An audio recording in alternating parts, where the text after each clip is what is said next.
To perform incline dumbbell pullover.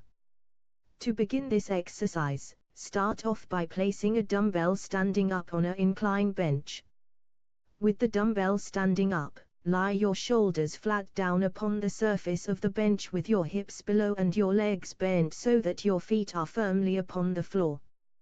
Take the dumbbell with both hands and lift it straight up over your chest as the palms rest on the underside of one of the sides of the dumbbell.